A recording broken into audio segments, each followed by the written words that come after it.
Big interview time. Not often we get to talk to an Olympic gold medalist on the show.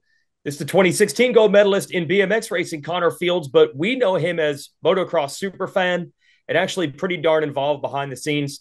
So, Connor, first, congrats.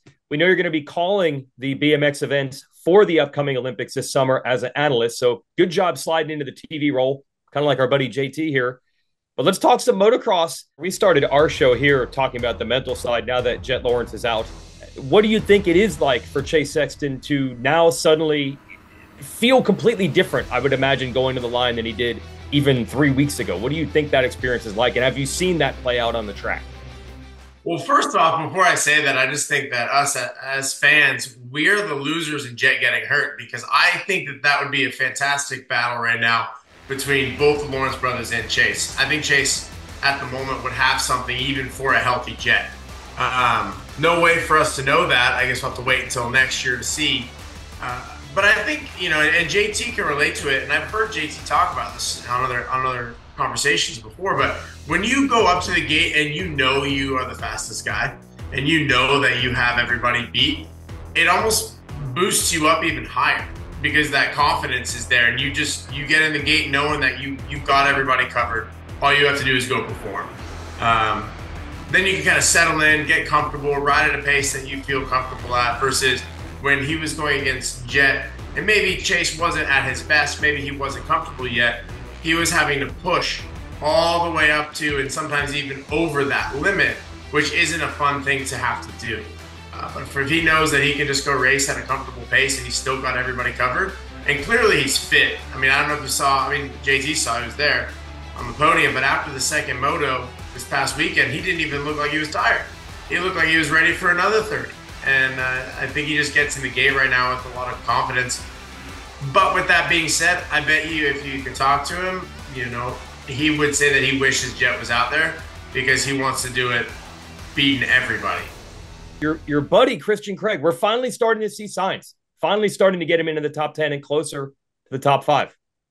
Yeah, I tell you, it's been a journey over the past 12 to 18 months with his injury. I think recently you were talking about how you saw his arm and you could visibly see just how bad it was.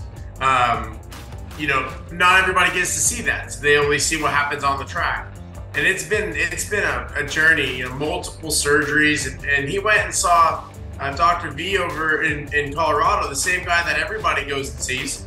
But for whatever reason, his arm got infected and then his surgery didn't take. And it was just bad luck after bad luck. But he's back now. Every weekend has been an improvement, and he's told me just recently he finally feels like he can start to ride like himself, and his arm's letting him ride like himself again, which is great. So you've got a great experience coming up. You're going to join the broadcast team for the Olympics and cover this event that you participated in before. Talk a little bit about your thoughts going into that. It's a big change. I know from experience getting behind the camera, talking about these athletes that you participated with.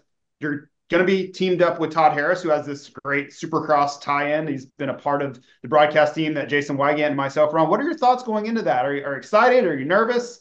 Both. I'm very excited. I'm very nervous. I'm following in your footsteps, a racer turned broadcaster.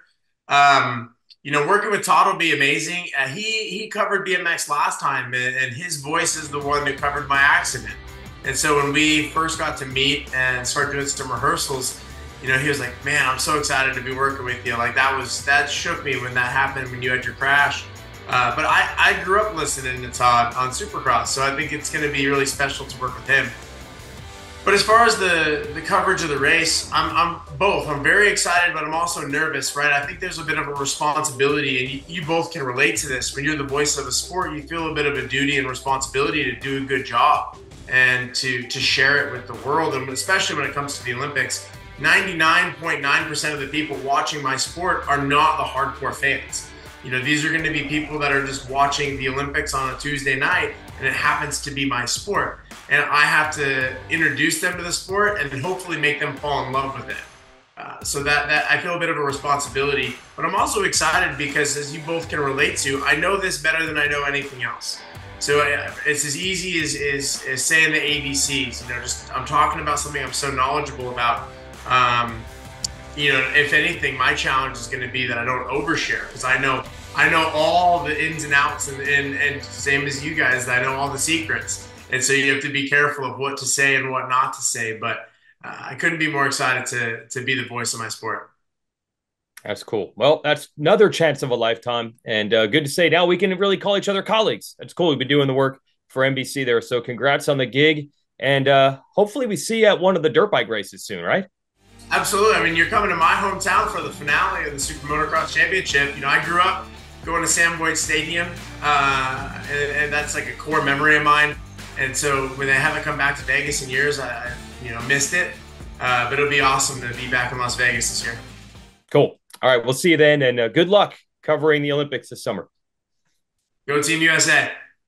Oh, that was fun. Great to catch up with our friend Connor there. Let's tell him and you how you can watch Washougal Race Day Live coverage. That's qualifying, presented by motorsport.com. That'll take place at noon Eastern on Saturday. We'll be showing the first qualifying sessions from Washougal. We normally cover the second, but because the schedule is a little different for the weekend, we'll only have time to get the first qualifying sessions in instead of the second qualifying session. That's at noon Eastern, and 3 Eastern, that's when the first motos take place. 450s race first, and the first 450 moto at noon Eastern will air live on NBC, but you can always watch everything on Peacock or the SMX Video Pass outside the United States, all the motos and all the qualifying action. Hi folks, Lee Diffie from NBC Sports here. If you truly enjoyed what you just watched, you can get more news, interviews, and highlights by subscribing to the Motorsports on NBC YouTube page. You can get it all, so go for it.